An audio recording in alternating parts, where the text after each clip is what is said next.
இன்னைக்கு நாம வக்ஃபு அப்படின்ற ஒரு ரொம்ப சுவாரஸ்யமான விஷயத்தை பத்தி தான் பார்க்க போறோம். அதுக்கு என்ன அர்த்தம், அது எப்படி உருவாச்சு, அது மட்டும் இல்லாம அதோட பிரம்மாண்டமான அமைப்பு எப்படி வேலை செய்யுதுன்னு எல்லாத்தையும் தெரிஞ்சுக்கலாம். வாங்க, இந்த முடிவே இல்லாத தர்மத்தோட கதையை கொஞ்சம் விரிதாவே அலசுவோம். சரி, நம்மளோட முதல் கேள்வியே இதுதான். வகுப்புனா என்ன, அதோட கதை என்ன, இது வெறும் ஒரு சட்டத்துல வர்ற வார்த்தையா இல்ல இதுக்கு பின்னாடி ஒரு பெரிய தத்துவம் இருக்கா? வாங்க, இதெல்லாத்தையும் தான் நம்ம இன்னைக்கு தோண்டி துருவி பார்க்க போறோம்.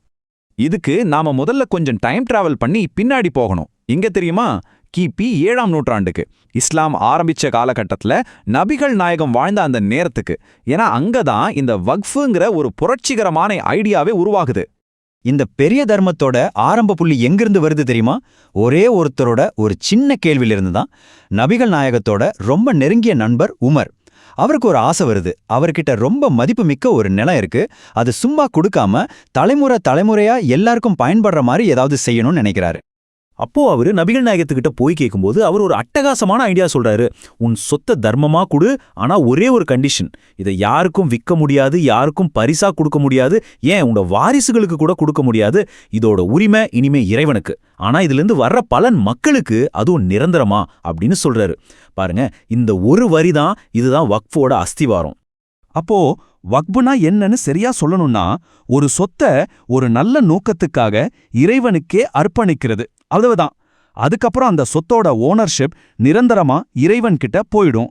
ஆனா அதிலிருந்து வர்ற வருமானம் இல்ல அதனால கிடைக்கிற பயன் எல்லாமே ஏழைங்க, படிக்கிறவங்க, நோயாளிங்கன்னு முழு சமுதாயத்துக்கும் போய் சேரும். இது வெறும் சேரிட்டி இல்ல, ஒரு எண்ட்லெஸ் சேரிட்டி. இந்த சிஸ்டம்ல ரொம்ப முக்கியமான ஒரு ஆணித்தனமான விஷயம் இதுதான். ஒரு தடவை ஒரு சொத்தை வக்ஃப்னு அறிவிச்சிட்டாங்கன்னா அவ்வளவுதான். அதை யாராலையும் எந்த காலத்திலையும் மாத்தவே முடியாது. அது என்னைக்குமே வக்ஃப் தான். இந்த நிரந்தரமான தன்மை தான் இத்தனை 100 வருஷமா இந்த தர்மம் அழியாம நிக்கிறதுக்கு காரணம். சரி, ஒரு வக்ஃபு செஞ்சா மட்டும் போதுமா? அது சரியா செயல்பட வேண்டாமா? அதுக்குன்னு சில முக்கியமான ஆட்கள், சில சட்டப்பூர்வமான டாக்குமெண்ட்ஸ் எல்லாம் வேணும். அந்த சிஸ்டம் எப்படி வேலை செய்யுது, அதுல யார் யாருக்கெல்லாம் பங்கு இருக்குன்னு இப்போ பார்க்கலாம். இந்த சிஸ்டம் வேலை செய்ய 3 முக்கியமான விஷயங்கள் இருக்கு. முதல்ல வாஹிப், அதாவது யார தன்னோட சொத்தை தர்மமா கொடுக்கறாரோ அவர்தான் வாஹிப். ரெண்டாவது வக்ஃப் நாமா, இது ஒரு லீகல் டாக்குமெண்ட். இந்த சொத்தை எதுக்காக பயன்படுத்தணும், என்ன ரூல்ஸ் எல்லாம் ஃபாலோ பண்ணணும்னு இதுல தான் தெளிவா எழுதியிருக்கும்.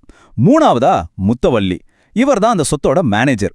அந்த சொத்தை நிர்வகிச்சு அதோட பலனெல்லாம் கரெக்டா போய் சேர்தான்னு பாத்துக்க வேண்டியது இவரோட பொறுப்பு. இது வரைக்கும் நம்ம ஒரு தனி வகுப்பு எப்படி உருவாகுதுன்னு பார்த்தோம்.